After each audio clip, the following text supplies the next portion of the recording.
Orient bell tiles studio से आप देख रहे हैं एबीपी न्यूज। नमस्कार, मैं हूं प्रतिमा मिश्रा। दिन की हर बड़ी खबर के साथ आइए शुरू करते हैं भारत की बात। शुरुआत उन खबरों से जिन पर विस्तार से करेंगे चर्चा। ईरान के खिलाफ जंग छेड़ने में अमेरिका देरी क्यों कर रहा है? अगर अमेरिका युद्ध में सीधे उतरता है तो उसका अंजाम क्या होने वाला है? आज इसका विश्लेषण हम आपके लिए करेंगे। अगर अमेरिका ईरान के खिलाफ युद्ध में नहीं उतरा तो क्या होगा? यह आज हमारे विश्लेषण का एक और अहम पहलू होगा। विदेश के बाद देश की खबरों में आज हम आपको यूपी में ब्यूरोक्रेसी का जाति वाला विवाद दिखाएंगे। आपको बताएंगे कि कैसे यूपी की ब्यूरोक्रेसी जाति में बंट गई है। और हर दिन की तरह रात 8:30 बजे आप मेरे साथ देखेंगे स्पेशल रिपोर्ट बैकफुट पर बेंजामिन। लेकिन शुरुआत ईरान इजरायल संघर्ष की वीडियो रील के साथ।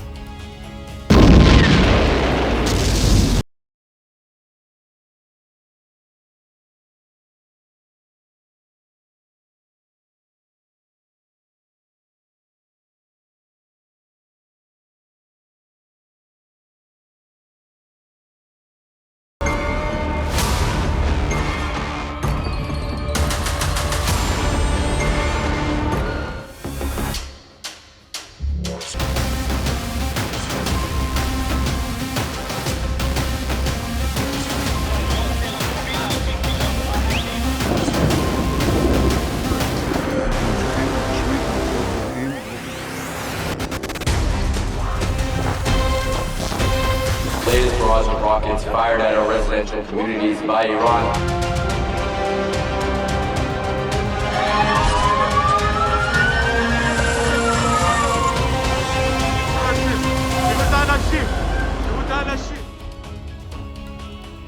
तो सबसे पहले बात ईरान इजरायल युद्ध की करेंगे, जहां अमेरिका के रुख ने इस जंग के अंजाम पर कई सवाल खड़े कर दिए हैं। आज ईरान इजरायल संघर्ष को 8 दिन पूरे हो चुके हैं। दोनों तरफ से हमलों की रफ्तार तेज हो गई है।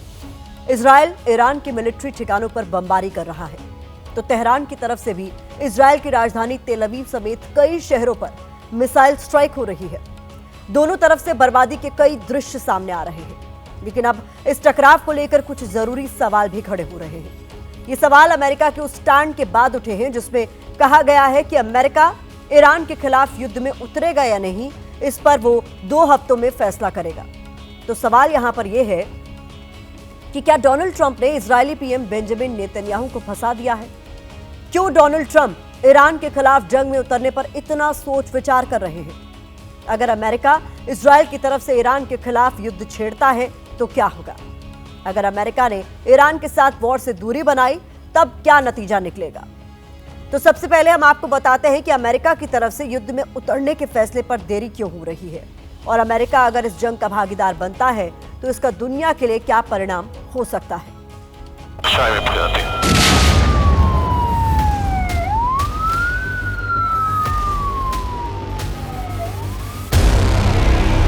Substantial chance of negotiations that may or may not take place with Iran in the near future. I will make my decision whether or not to go. Iran Israel युद्ध के 8 दिन बाद अमेरिका का ये स्टैंड क्या कहता है? क्या अमेरिका ने ईरान के खिलाफ जंग में नेतन्याहू को अकेला छोड़ दिया, वो भी ऐसे वक्त में जब ईरान के हमलों से इजरायल के भीतर गाजा जैसा मंजर दिख रहा है?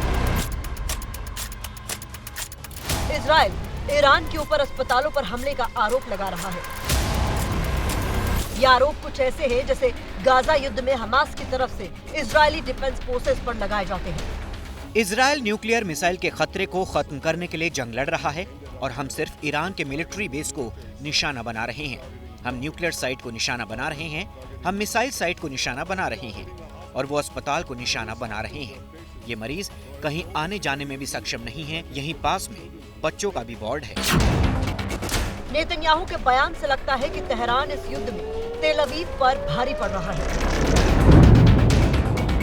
बावजूद इसके अमेरिका युद्ध में उतरने में इतनी देरी क्यों कर रहा है? I have a message directly. मेरे पास राष्ट्रपति का सीधा संदेश है और मैं कह सकता हूं कि निकट भविष्य में ईरान के साथ वार्ता होना या न होने की पर्याप्त संभावना है।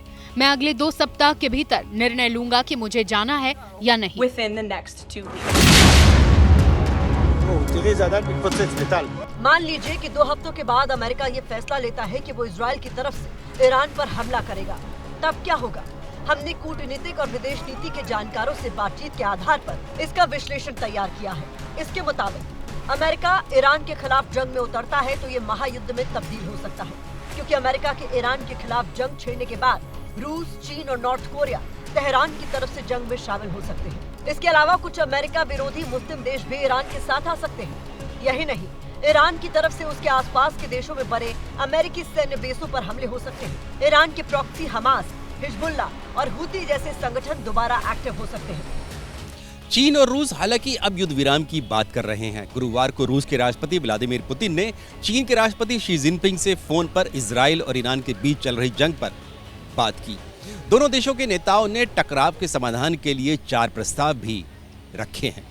चीन इसलिए भी युद्ध के पक्ष में नहीं है क्योंकि वो ईरान के तेल का सबसे बड़ा खरीदार है। ऐसे में अगर ईरान बड़े युद्ध में फंसेगा तो चीन का आर्थिक हित प्रभावित होगा। हालांकि रूस अमेरिका को सैन्य दखल से दूर रहने की धमकी जरूर दे रहा है। उधर रक्षा जानकारों का कहना है कि चीन और रूस युद्ध में उलझना नहीं चाहते। वो सीधे संघर्ष में शामिल न होकर पीछे से ईरान को मदद कर सकते हैं। अगर अमेरिका इजराइल के साथ मिलकर ईरान के ऊपर अटैक करता है तो रशिया और चाइना बीच में आ जाएंगे। चाइना तो इसे वार में बदलने ही नहीं देगा, क्योंकि उसका जो ऑयल है वो स्ट्रेट ऑफ हॉर्मुज से आता है।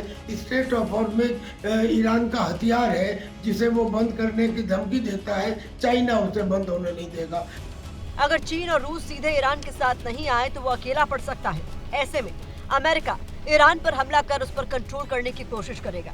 अमेरिका ईरान में सुप्रीम लीडर खामेनेई को हटाकर सत्ता परिवर्तन करना चाहेगा। अमेरिका की नजर ईरान के तेल और गैस भंडार पर है। इसके अलावा ईरान को अपने अधिकार क्षेत्र में लेकर अमेरिका मिडिल ईस्ट में अपनी पकड़ मजबूत कर सकता है। लेकिन ये इतना आसान नहीं है, क्योंकि अमेरिका एक साथ कई मोर्चों पर उलझना नहीं चाहेगा। डोनाल्ड ट्रंप ने राष्ट्रपति बनने के बाद कहा था कि वो युद्ध नहीं बल्कि शांति चाहते हैं। इसलिए ट्रंप की विदेश नीति और कूटनीति पर व्यापार नीति हावी दिखती है। लेकिन अगर वो अपने रुख से पलटते हुए ईरान के खिलाफ इजराइल की तरफ से जंग में शामिल होते हैं तो वो एक साथ घरेलू और बाहरी दोनों मोर्चों पर घेर सकते हैं।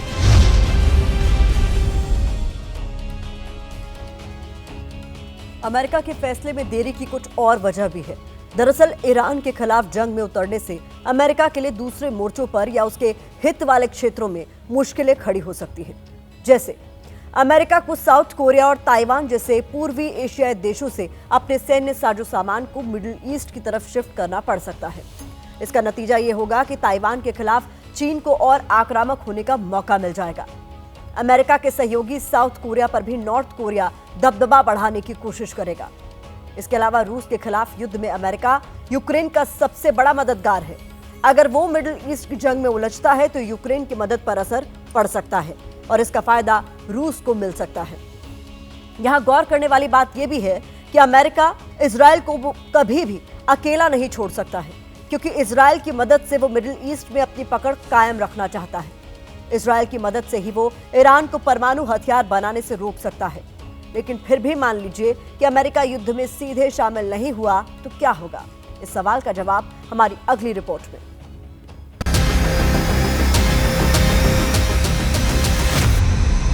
अमेरिका ही वो देश है जिसने साल 1948 में इजराइल को एक राष्ट्र के तौर पर बसाया था।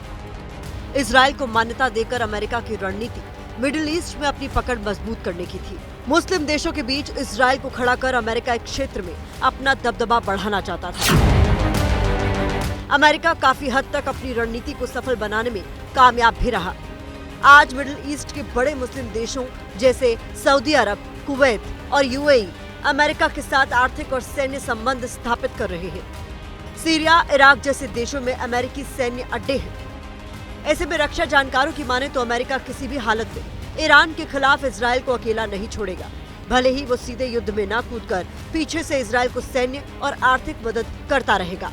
अमेरिका इजराइल को अकेला तो कभी छोड़ ही नहीं सकता, क्योंकि इजराइल को अमेरिका ने 1948 में मिडिल ईस्ट में बसाया ही इसलिए था ताकि मिडिल ईस्ट की ऑयल प्रोड्यूसिंग कंट्रीज में अमेरिका का प्रभुत्व बना रहे। लेकिन हाँ, डायरेक्टली वो नहीं आएगा, तो फिर इजराइल के पास में जो कॉम्बैट एयर पावर है उसके सामने ईरान कहीं नहीं टिकता।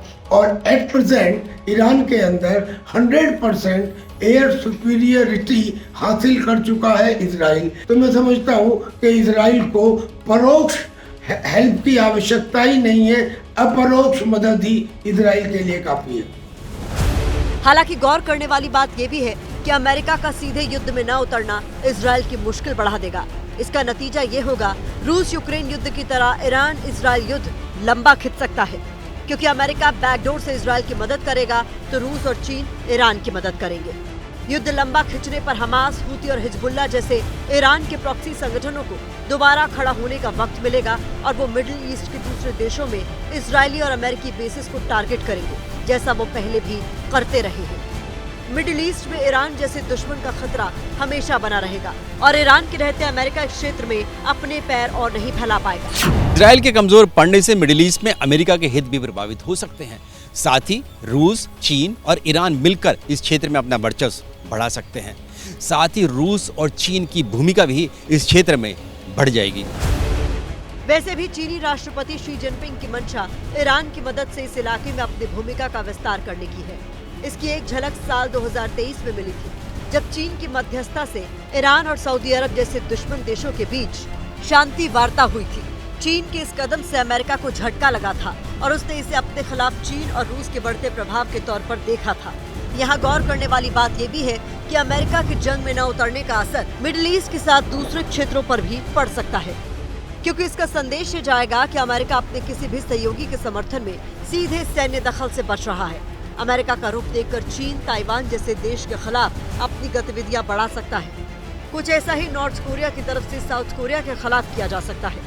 माना जा रहा है कि अमेरिकी राष्ट्रपति डोनाल्ड ट्रंप सारे पहलुओं पर विचार कर रहे हैं और इसीलिए फैसला लेने में इतना वक्त ले रहे हैं।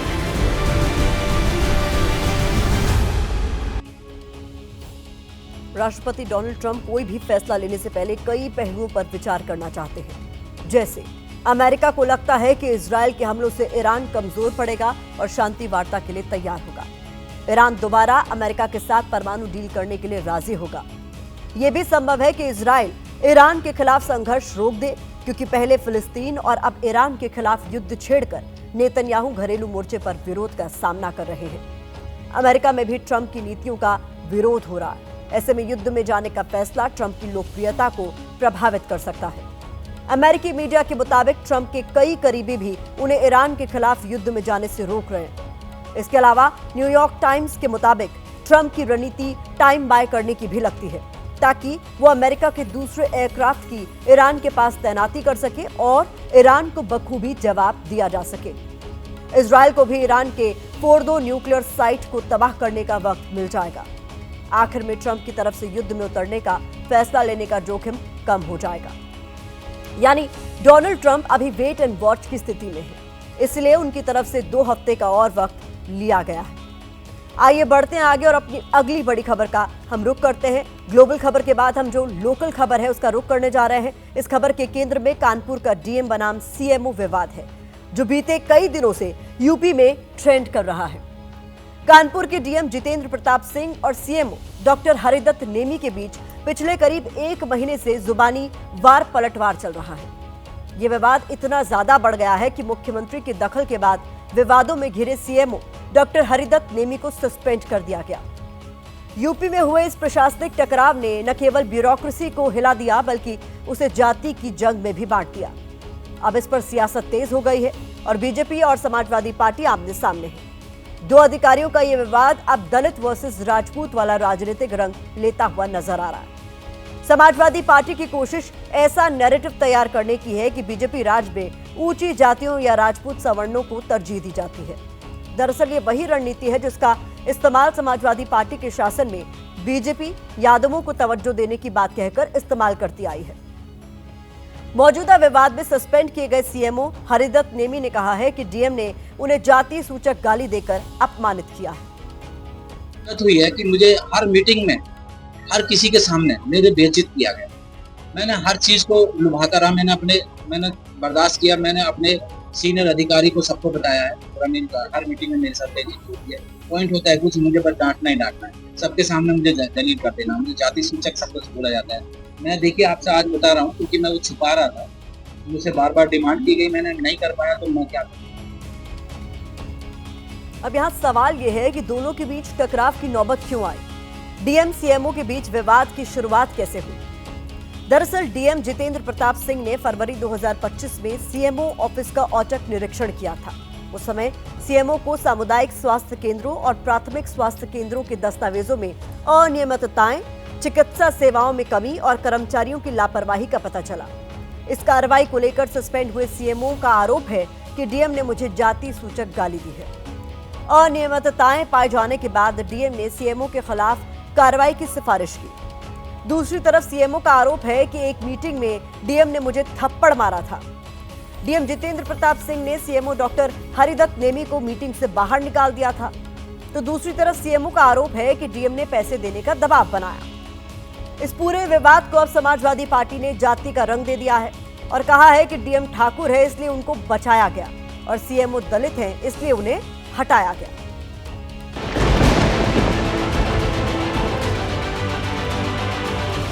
सबके सामने मुझे दलील कर देना, जाति सूचक सब कुछ बोला जाता है। सबके सामने मुझे दलील कर देना, जाति सूचक सब कुछ बोला जाता है।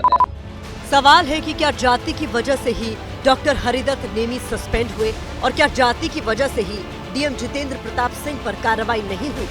सस्पेंड हो चुके सीएमओ हरिदत्त नेमी के आरोप गंभीर है। जैसे ही हरिदत्त नेमी ने जाति सूचक शब्द वाली बात कही, तुरंत इस मुद्दे पर जाति वाली राजनीति का रंग चढ़ गया। सबसे पहले समाजवादी पार्टी ने इस मुद्दे को लपका और बीजेपी पर जाति वाली मिसाइल दागी। इस ठाकुर राज पूरी तरीके से व्याप्त है। ये ठाकुर राज चरम पर है, वो ठाकुर राज जिसमें अन्य उन दलों के लोगों को जिन्होंने भाजपा को वोट दिया उनके लिए न कोई स्थान है न कोई जगह है। भाजपा की सरकार में भ्रष्टाचार, भेदभाव वो अपने चरम पे है। जिस तरह के भेदभाव के आरोप सीएमओ लगा रहे हैं उस प्रकरण की भी जांच होनी चाहिए। समाजवादी पार्टी कह रही है कि कानपुर के जिलाधिकारी जितेंद्र प्रताप सिंह पर इसलिए कार्रवाई नहीं हुई क्योंकि वो ठाकुर है और यूपी सरकार जाति वाली परंपरा को निभा रही है। कभी ठाकुरों को बचाया जाता है, कभी ठाकुरों को मनचाही पोस्टिंग दी जाती है, जिस पर बीजेपी ने भी जवाब दिया है। कोई भी विवाद यदि है तो वो सार्वजनिक नहीं होना चाहिए। यदि आप समस्याओं का निराकरण नहीं करेंगे, इन चीजों में उलझेंगे, तो कहीं ना कहीं आप सरकार को भी कटघरे में खड़ा करते हैं। जनता कहती है कि मुझे इन बातों से कोई लेना देना नहीं और मुख्यमंत्री से कहूंगा कि अगर ये विवाद सार्वजनिक इस तरह ये लोग ले जा रहे हैं तो दोनों को सस्पेंड कर दीजिए। डीएम और सीएमओ का ये विवाद इतना बढ़ गया था कि दोनों एक दूसरे पर हर रोज सवाल दाग रहे थे। कभी वायरल वीडियो को लेकर, कभी काम में लापरवाही को लेकर और कभी फर्म पर सवाल उठाकर। कानपुर के डीएम और सीएमओ के बीच विवाद की एक वजह एक फर्म भी है। सीएमओ ने फर्म को सोशल मीडिया प्लेटफॉर्म पर गलत बताया था। लिखा था एक फर्म जिसकी जांच सीबीआई ने की हो उसे डीएम ने कैरेक्टर सर्टिफिकेट दे दिया है, जिस पर डीएम जितेंद्र प्रताप सिंह ने सीएमओ को काम में लापरवाह बताया था। ऐसे में दोनों अफसरों के बीच पहले तनातनी का दौर चला, फिर आरोप प्रत्यारोप शुरू हो गए और उसके बाद अब सीएमओ को सस्पेंड कर दिया गया है। इस विवाद के बीच एक कुर्सी की भी बड़ी चर्चा हुई। सीएमओ कार्यालय में हरिदत्त नेमी की कुर्सी पर लगी भगवा तौलिया ने सबका ध्यान खींचा था, क्योंकि ठीक ऐसा ही तौलिया मुख्यमंत्री की कुर्सी पर भी देखा जाता है। मंत्री अधिकारियों का झगड़ा चल रहा है, ट्रांसफर किसके हो गए, किसके होने हैं, स्वास्थ्य विभाग में ये चल रहा है। सीएमओ खुद ही कह रहे हैं, प्रेस तो अगर जांच कौन करेगा? मान लीजिए अगर सीएमओ खुद कह रहे हैं या डीएम के स्टेटमेंट आ रहे हैं, विधायकों में बंटवारा हो गया है, कौन किसके साथ है? न जाति का भेद, न क्षेत्र का भेद, न भाषा का भेद, पारदर्शी और निष्पक्ष तरीके से भर्तियां हुई। 2017 के पहले होता तो इसमें चाचा भतीजे की जोड़ी वसूली के लिए निकल गई होती। बिना उससे पैसे वसूले ये लोग नियुक्ति पत्र नहीं देते। दो अधिकारियों की इस लड़ाई ने बीजेपी को भी दो खेमों में बांट दिया था। यूपी विधानसभा अध्यक्ष और कई विधायकों ने सीएमओ हरिदत्त नेमी की पैरवी की थी, डिप्टी सीएम को चिट्ठी लिखी थी, लेकिन इसके बावजूद सीएमओ की कुर्सी बच नहीं पाई और डीएम बाजी मार ले गए। लोग इस बात को कह रहे हैं कि भाई मुख्यमंत्री जी ने अपने सजातियों को बचा लिया। सीएमओ भी तमाम इल्जाम लगा रहे हैं, भ्रष्टाचार के इल्जाम लगा रहे हैं, जाति सूचक शब्दों के इस्तेमाल की बात कर रहे हैं। सवाल इस बात का है किसी को बचाया और किसी को सस्पेंड क्यों किया जा रहा है? एक निष्पक्ष जांच क्यों नहीं कराई जा रही है? योगी सरकार पर बार बार इस बात का एलिगेशन लगता है कि वो एक तरफा कार्रवाई करते हैं उन लोगों के खिलाफ जो उनके सामने खड़े होते हैं या कुछ कहते हैं, सच बोलते हैं। सीएमओ पर हुई सस्पेंशन की कार्रवाई से उम्मीद है कि मामला खत्म हो जाएगा, लेकिन इस विवाद ने जाते जाते फिर से जाति वाली आग जला दी। इधर अखिलेश यादव ने सीएमओ को ईमानदार बताते हुए लिखा है कि ईमानदार ही प्रेस कॉन्फ्रेंस कर सकता है। कानपुर के डीएम बनाम सीएमओ के बीच की टकराहट का सच सामने लाने के लिए एक उच्च स्तरीय निष्पक्ष जांच बिठाई जाए। डॉक्टर हरिदत्त नेमी दलित समाज से आते हैं, इसीलिए समाजवादी पार्टी ने भी इस मुद्दे को जोर शोर से उठाया है। इसे अखिलेश यादव की पीडीए यानी पिछड़ा, दलित और अल्पसंख्यक पॉलिटिक्स के दांव के तौर पर देखा जा रहा है। दरअसल यूपी में दलितों की आबादी करीब 21% है, राजपूत समुदाय की आबादी करीब 4 से 5% और इसीलिए दलितों को साधने के चक्कर में अखिलेश राजपूतों की नाराजगी का जोखिम उठाने को भी तैयार लगते हैं, क्योंकि 2024 के लोकसभा चुनाव के नतीजे उनके पक्ष में रहे हैं।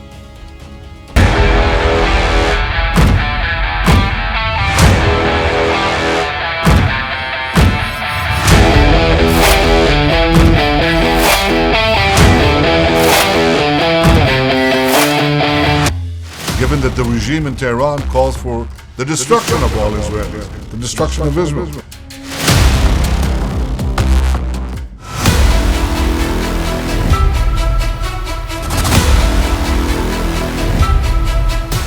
Now that's not going to happen, I assure you. We won't let that happen.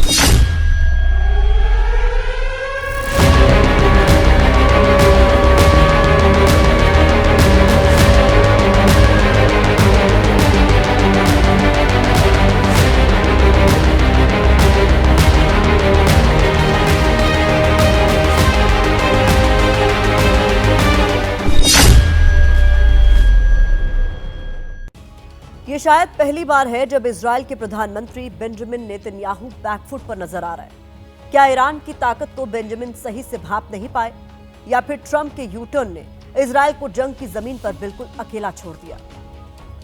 दरअसल इजराइल के शहरों के भीतर से ईरान के अटैक की जो तस्वीरें सामने आ रही हैं, वैसी तस्वीरें अब से पहले कभी नहीं देखी गई थी। युद्ध तो इजराइल अपने वजूद में आने के साथ से लड़ रहा है और एक साथ कई मोर्चों पर लड़ चुका है, लेकिन पूरी दुनिया में इजराइल के मजबूत डिफेंस सिस्टम का लोहा माना जाता था।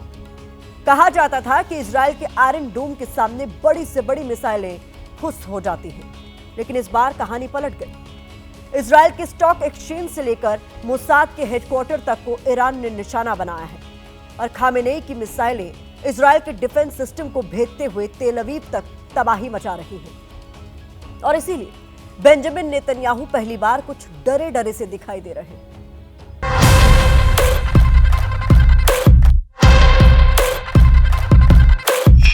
בסיומה של המערכה, כל אויבינו ידעו שזאת הייתה טעות איומה לתקוף את ישראל.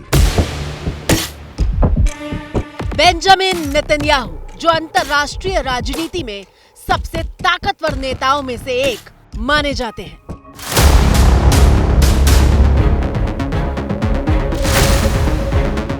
When someone comes to kill you, rise and act first.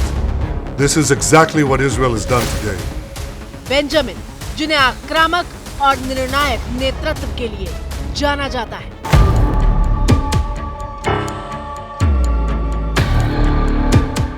Israel is fighting to remove the nuclear and missile threat aimed at our annihilation. 46 साल की उम्र में इजराइल के सबसे युवा प्रधानमंत्री बनने वाले बेंजामिन नेतन्याहू के बारे में कहा जाता है कि वो कड़े और जोखिम भरे फैसले लेने से कभी पीछे नहीं हटते।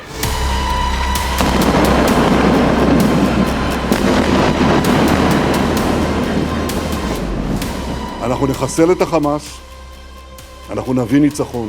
זאת רק ההתחלה. אויבינו רק התחילו לשלם את המחיר. पूरे विश्व में बेंजामिन नेतन्याहू की छवि एक ऐसे कठोर नेता की है जिसकी कूटनीति की सराहना भी कई मुल्क करते हैं।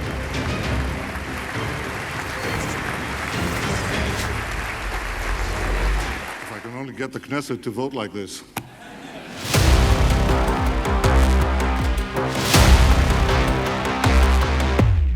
अपने अपने समर्थकों के बीच किंग बीबी के नाम से पुकारे जाने वाले नेतन्याहू पिछले कई दशकों से अपने फौलादी फैसलों के लिए मशहूर रहे हैं। लेकिन इजराइल और ईरान के बीच छिड़ी जंग में फौलाद की ये दीवार कुछ पिघलती हुई सी दिखाई दे रही है।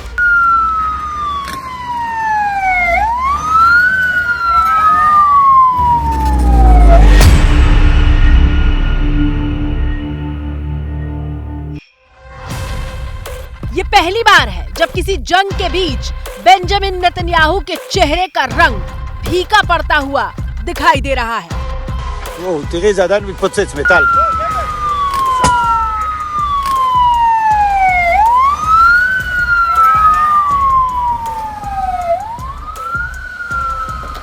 दरअसल इजराइल हमेशा से ये दावा करता रहा है कि दुश्मन कितना भी ताकतवर क्यों ना हो, उसके सुरक्षा कवच को भेद नहीं सकता।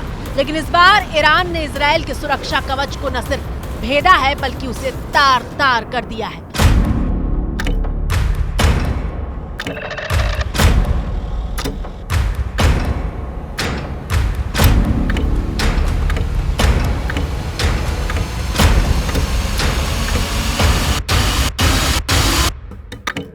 आग की लपटों के चक्रव्यूह में घिरी ये कोई सामान्य इमारत नहीं बल्कि इजराइल के बीरशेबा शहर में मौजूद माइक्रोसॉफ्ट का दफ्तर है, जो ईरान के मिसाइल हमले में नस्तानाबूद हो गया है। लगातार दूसरा दिन है जब इजराइल के बीरशेबा शहर पर मिसाइल अटैक हुआ है। इससे पहले गुरुवार को ईरान के बीरशेबा के एक अस्पताल पर हमला हुआ था, जिसमें 50 से ज्यादा लोग घायल हो गए थे।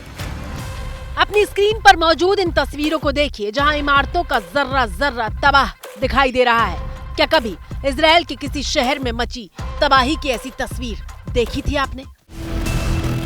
इजराइल और गजा से आने वाली तस्वीर के बीच मानो कोई फर्क ही नहीं बचा। जब से नेतन्याहू ने हमास के खिलाफ युद्ध का ऐलान किया था, तब से गजा से ऐसी ही तबाही की तस्वीरें सामने आती रही हैं। लेकिन इस बार इजराइल की इमारतें उजड़ रही हैं।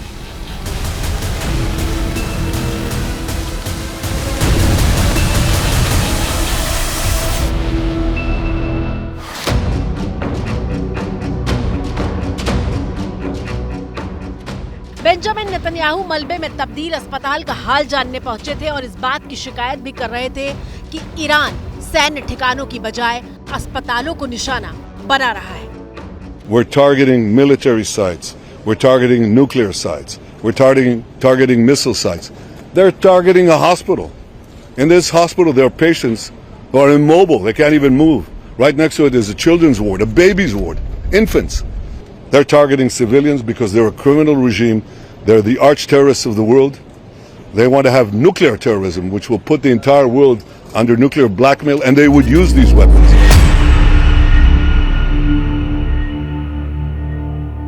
थोड़ा सा अभी बैकफुट पे दिखाई देता है इजराइल।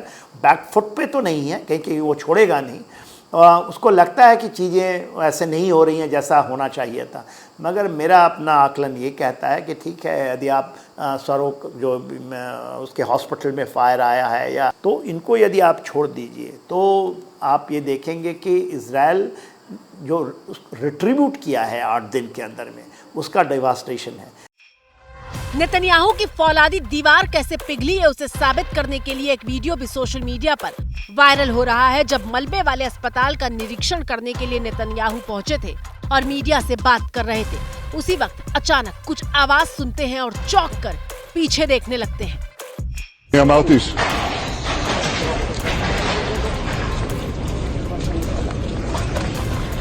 दरअसल ईरान के मिसाइल अटैक में अस्पताल ही नहीं बल्कि स्टॉक एक्सचेंज की इमारत तक तबाह हो गई है। इजराइल के स्टॉक एक्सचेंज का दफ्तर देखिए, जिसके परखच्चे उड़ गए हैं। सिर्फ इस बात का निशान बाकी रह गया है कि यहाँ इजराइल की चमकती हुई गगनचुंबी इमारत थी।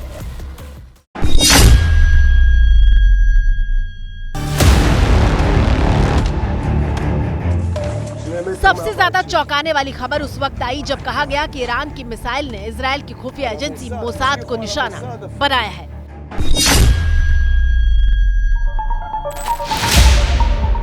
मोसाद, जिसे इजराइल की सबसे बड़ी ताकत माना जाता है, अगर वहां तक ईरान अटैक कर पा रहा है तो इसका मतलब है कि वो बेंजामिन की नस को दबा रहा है।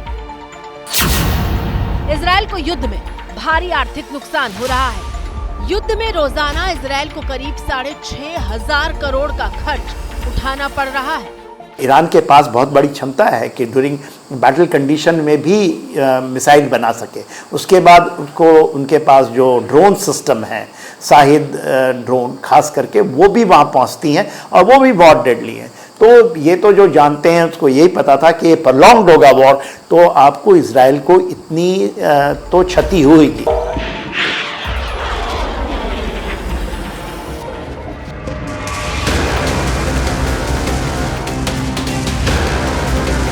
इजराइल के आयरन डोम को उसका अभेद्य सुरक्षा कवच माना जाता है, लेकिन ईरान के अटैक के बाद इजराइल के डिफेंस सिस्टम पर भारी दबाव है।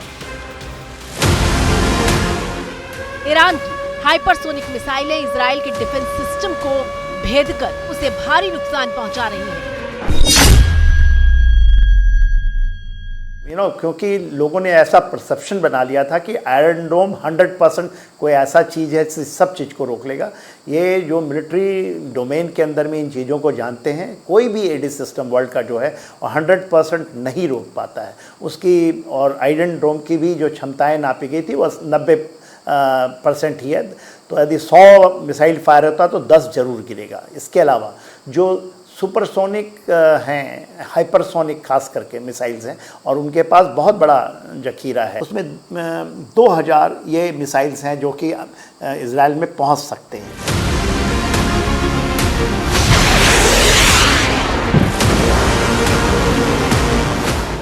दरअसल ईरान की सेना ने अपनी नई पीढ़ी की बैलिस्टिक मिसाइलों का इस्तेमाल किया है। सबसे ज्यादा चर्चा सेजुल मिसाइल की हो रही है, जिसका पहली बार युद्ध में इस्तेमाल किया गया है। सेजल मिसाइल की खासियत यह है कि ये सॉलिड फ्यूल पर चलती है, जिसके चलते इसे बेहद ही आसानी से लॉन्च किया जा सकता है। जबकि जो दूसरी तरह की मिसाइलें होती हैं वो लिक्विड फ्यूल पर चलती हैं और उन्हें चलाने से पहले यानी दागने से पहले भरने की जरूरत होती है। सेजल मिसाइल को चलते फिरते मोबाइल लॉन्चर से भी दागा जा सकता है, जिसके चलते इसे लॉन्च करने के बाद आसानी से छिपाया भी जा सकता है। लेकिन ईरान अब तो एक कदम और आगे बढ़ गया है। इजराइल के खिलाफ ईरान ने अब वो हथियार निकाला है जो दुनिया भर में प्रतिबंधित है।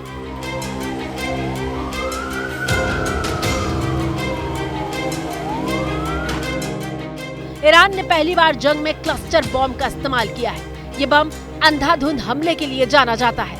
क्लस्टर बम अपने साथ कई छोटे छोटे विस्फोटक लेकर चलते हैं और हवा में ही उस बम के अंदर से वो विस्फोटक निकलते हैं, जिसकी वजह से वो एक बड़े इलाके को तबाह कर देने की ताकत रखते हैं। इस बम से निकलने वाले छोटे छोटे विस्फोटकों का रेडियस 8 किलोमीटर तक का होता है।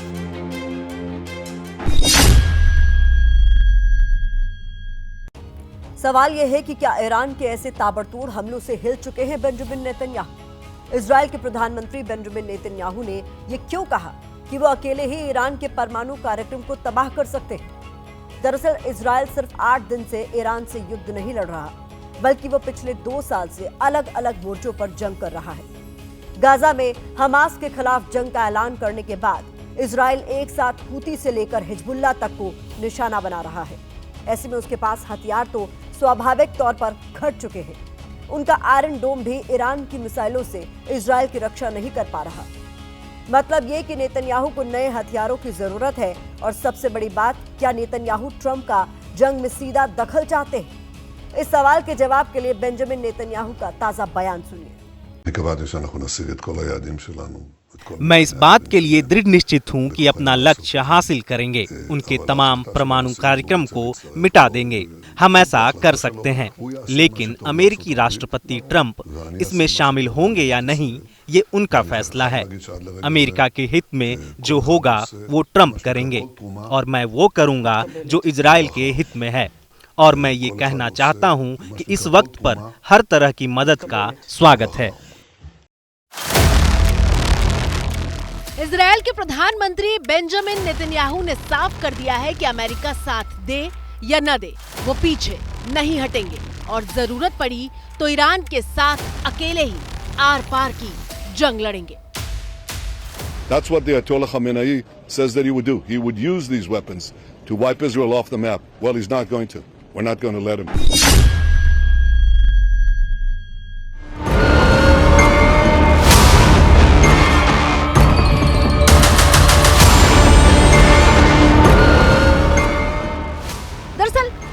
अचानक पलट गए हैं। कहा तो ईरान और इजराइल के बीच छिड़ी जंग में वो G7 की बैठक बीच में ही छोड़कर चले आए थे। Why are you leaving the G7 early for Washington? Well, I have to be back. Very important. I want to just thank our great host.